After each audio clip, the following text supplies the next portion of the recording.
Okay, let's start with an example 1. In this example, I will make a list and then we will iterate through every element of that list using a for loop. So I will create a list. I will name it fruit. It will contain some elements like mango, apple,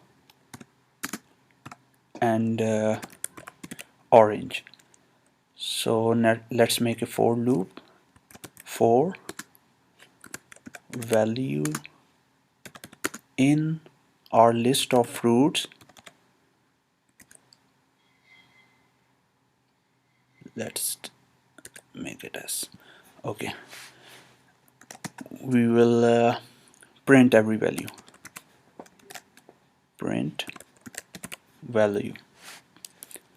Let's run it quickly and see the output. As you can see in the output, it printed all of the elements of the list fruit, that is mango, apple, and orange. So what for loop did? It iterated through every element of this fruits list. First it took mango as a value, then printed the value. Then it took apple as a value and printed that value. And then finally took orange as value and printed that value. So it's simple and easy. It just iterated through every value of that list. Let's move to another example. In this example, I will so for value in range, let's say starting from 1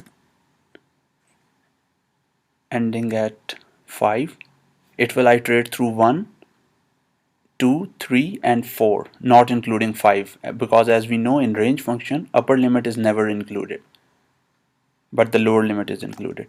So I will just firstly print all the values and we will see the output. As you can see in the output, it printed from 1 to 4. So range gave us a sequence between 1 and 4. Now I can quickly change the range. I will just make the lower limit to -2 and keep the upper limit to 3. So it will print from -2 to +2. Let's see the output. It printed -2, -1, 0, 1, and 2 here you can see in the output.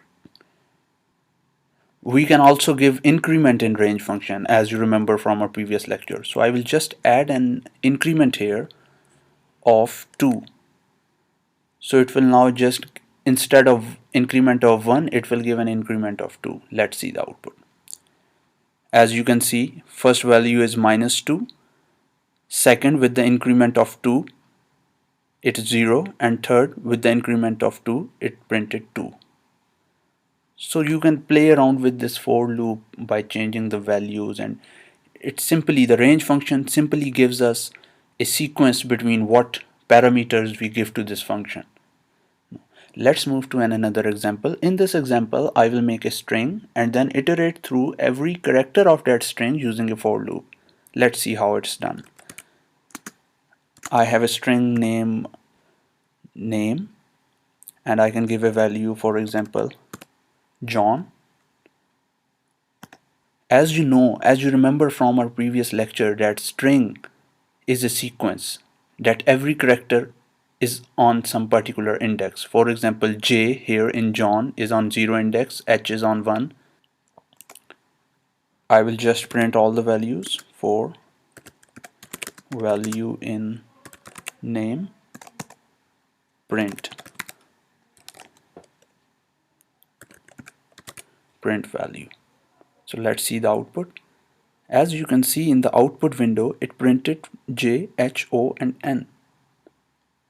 It took this name string as a sequence, because we know this is the characteristics of a string, that every character in a string is on a particular index.